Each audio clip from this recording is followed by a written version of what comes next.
Hello everyone, welcome back to the channel. I'm going to do a quick walk around video today of our International 4000 Swather. This is a really awesome unit.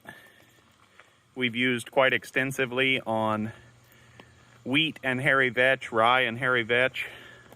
The astute viewer in the audience will notice we have a Massey Ferguson U2 reel on this.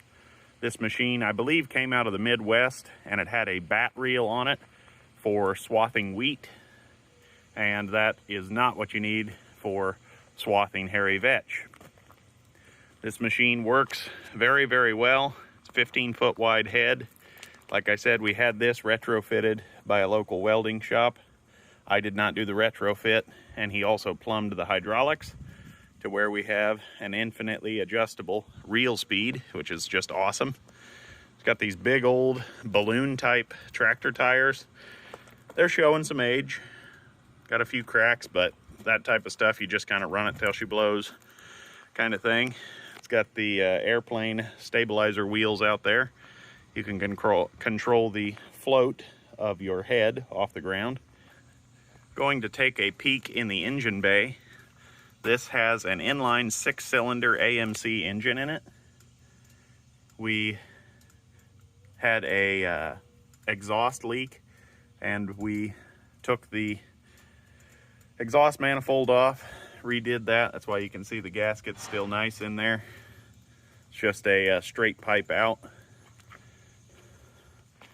This thing is just awesome. It's a real joy to operate. We had the same welding shop put this enormous canopy on there, which really keeps the sun off of you. Makes it to where you actually want to go use the machine. Let's jump on board and get her fired up.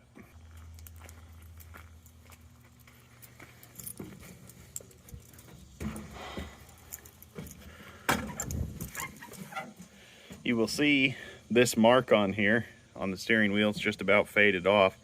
You do not want your kids playing on this machine, because if you start it, even with the hydraulic lockout engaged, this thing will just sit and spin in circles. So it's kind of a little sketchy in that regard. Let's see if she'll fire up.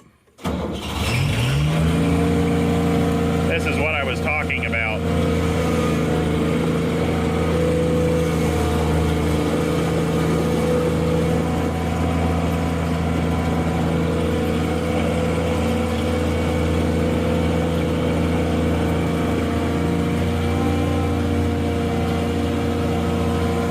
Got to keep that in the neutral position.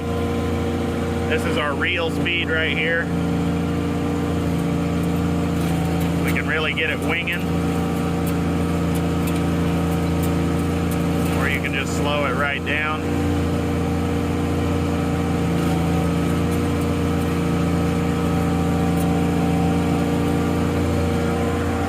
You can engage the cutting head and the draper belts with this lever right here.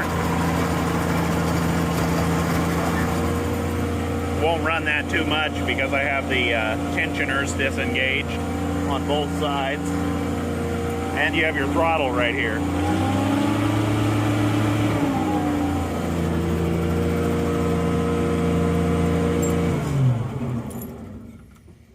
Pretty solid system.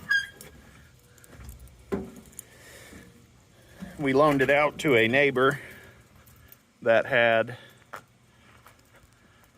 20 or so acres of wheat and hairy vetch that he wanted to swath, and then he picks it up with his John Deere combine. So we had it out, got it running, got it hot, things of that nature. It's always good to run these animals. We don't use them but once every other year generally, and he needed to borrow it, so we were happy to oblige him. It's always good to get them out and running. So we gave it a quick rinse. I hate working on a nasty machine. We're going to drive it up to the storage facility and park it for the year. We always turn the petcock off on the fuel valve and let the carburetor starve, and then the machine will actually start the next time you want it. If you just leave the carb full of fuel, they'll be nasty and gummified. Do a final walk around of the old girl. Actually found this magnet on the wash pad. Not sure why, but it's always nice to have the Heavenly Father's blessing. So maybe I can spread a little joy to someone else. Like I said, we put the Massey U2 reel on here. That was a massive, massive upgrade. Got it off of a scrap combine head. That really helps out with wrapping and things of that nature. Got our chains greased in. We run this one a little loose. The welding shop put a very, very well used sprocket on the machine. Would have liked to have seen a nicer one, but it actually kind of serves a good purpose, because if we get to bogging the reel too much, this will actually skip a cog and kind of save you from pulling too much in, maybe damaging your sickle, things of that nature. I'd like to thank everyone for watching this general walk around of the International 4000 Swather. Please remember to like, comment, subscribe below, and we'll see you guys next time.